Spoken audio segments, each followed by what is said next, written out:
A gravidez na adolescência é um fenômeno mundial que vem crescendo ano após ano. É um tema muito importante para o adolescente, porque é um período em que ele deve conhecer a si mesmo, ele deve conhecer melhor o mundo, e ele acaba se deparando com uma situação em que ele ainda não está preparado, que é o ser pai ou ser mãe. Então, isso é um assunto muito complicado, onde ele acaba extrapolando aquilo que deveria ser o normal da vida dele, ter a adolescência, estudar, acertar uma profissão, e é interrompido exatamente por isso. Pela estimativa do Fundo das Nações Unidas, no ano de 2013, diariamente 20 mil adolescentes ficam grávidas, totalizando 7,3 milhões, nas quais 2 milhões são mães antes dos 15 anos.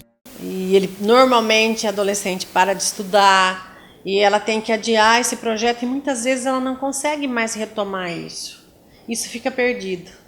A interrupção do ciclo escolar, que isso normalmente prejudica a escolar, e essa questão, a pessoa que nem consegue cuidar dela sozinha, acaba tendo que cuidar de uma outra criança e não cuida nem de si nem da criança. Eu acho que a menina, ainda adolescente, ela não tem maturidade para encarar os desafios da maternidade.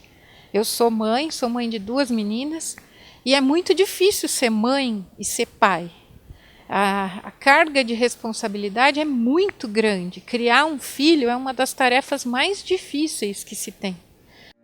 No Brasil, segundo o PNAD, Pesquisa Nacional por Amostra de Domicílios, no ano de 2013, constatou-se que no Brasil 5,2 milhões de meninas engravidam entre os 15 e 17 anos. E somente 104.731 estudam e 52.062 trabalham. Olha, como um aspecto absolutamente preocupante, porque há uma crescente no processo de gravidez na adolescência, e nós temos feito também todos os esforços para poder, através de campanhas, orientar o adolescente, a adolescente, para que não tome iniciativas que futuramente terão consequências importantes na vida. Não só a gravidez na adolescência, mas o cuidado, a prevenção, você também tem a prevenção de doenças sexualmente transmissíveis, o que hoje volta com força total, né? O fantasma que nós tínhamos na década de 80, da disseminação de doenças, ele voltou, principalmente porque na adolescência a gente acha que nada vai acontecer com a gente. Né? Eu posso transar, mas eu não vou ficar doente. E quem às vezes tem uma doença, ninguém vem com uma etiquetinha, eu tenho isso ou eu tenho aquilo. Então a prevenção ela vem em primeiro lugar.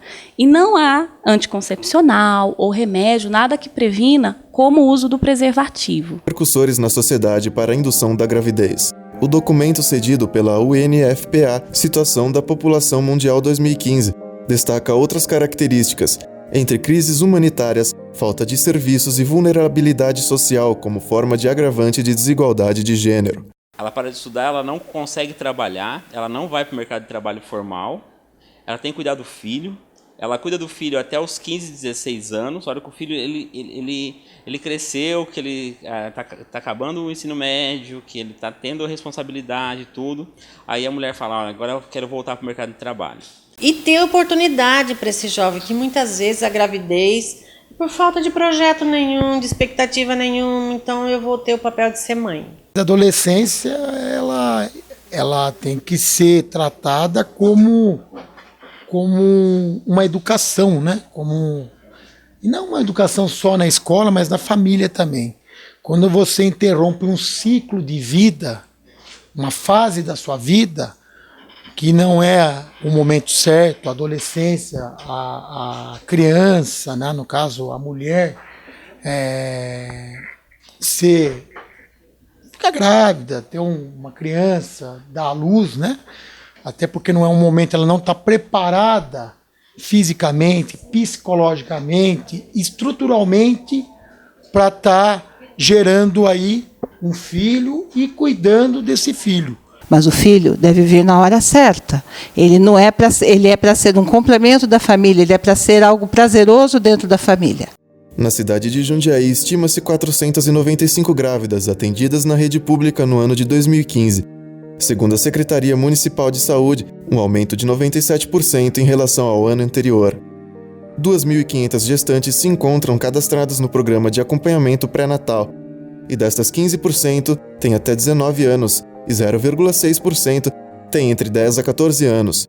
Então, eu penso que é uma responsabilidade muito grande para ser imposta para alguém que ainda está em fase de formação, que é o caso do adolescente. Por isso que eu acho que a gente deve sim tentar evitar, deve prevenir, deve esclarecer essas meninas para que elas esperem o momento certo de serem mães, para que elas possam ter uma maternidade plena, que elas possam ser felizes, que elas possam ser boas mães e encarar esse desafio de uma maneira mais tranquila, né? E poder dar um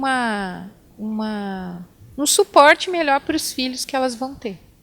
Uma coisa pega a outra, né? A adolescente fica grávida, ela para de estudar. E aí, quando ela quer retomar para o mercado de trabalho,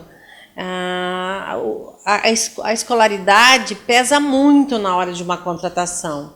Então, ela tem que retomar os estudos, ela tem que se atualizar, ela tem que fazer cursos. E aí, com o bebê, fica mais difícil ainda. Então, o que a gente percebe aqui no nosso trabalho?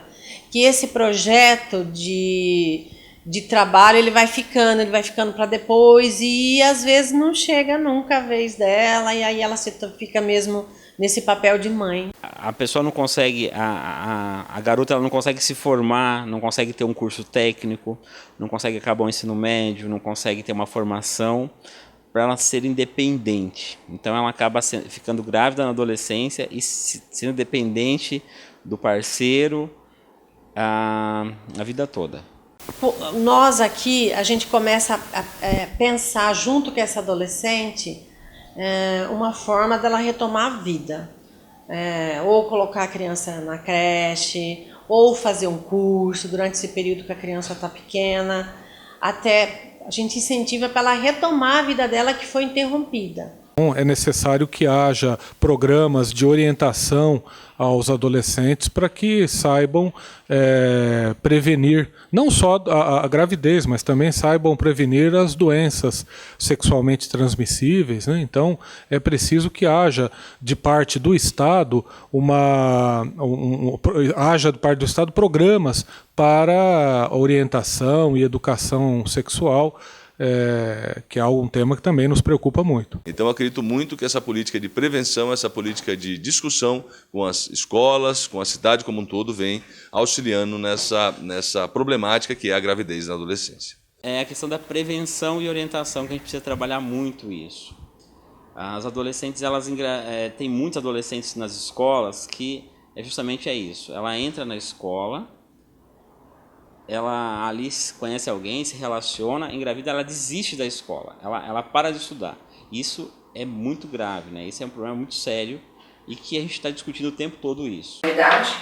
Né? Nem todas as pessoas conseguem ter esse acesso à educação, mas, a meu ver, é algo que a gente tem que continuar brigando, né? Para que em cada pontinho do nosso Brasil as pessoas possam ter acesso a essa educação e uma educação de qualidade, com respeito aos profissionais que promovem a educação, com respeito às famílias que precisam dessa educação para os seus filhos. É mais uma briga que a gente tem pela frente. Tem várias ações de prevenção já em andamento na cidade de Jundiaí já. As ações, elas dependem muito da prefeitura e das entidades ligado a entidades da cidade mesmo, que já tem um trabalho bem amplo. Então, não posso dizer agora quais são as ações que elas existem, porque quem pode responder melhor isso é o executivo. A expectativa é enorme. Eu tenho uma expectativa de que o adolescente é o responsável por cuidar e por construir o nosso estado, a nossa cidade, o nosso país. Então, a minha expectativa é manter sempre os adolescentes próximos de nós, porque estando próximos, nós temos condições claras de poder definir os caminhos de cidadania na cidade, que sem dúvida nenhuma passam pela participação das crianças, dos jovens e também dos adolescentes. A partir das escolas, né, conscientizar, né, fazer uma política de informação, o que é uma gravidez na adolescência, né, e dar incentivo, em vez do adolescente praticar essa situação, ele tem que dar incentivo para o adolescente estudar e criar outras atividades aí para que ele possa crescer na vida.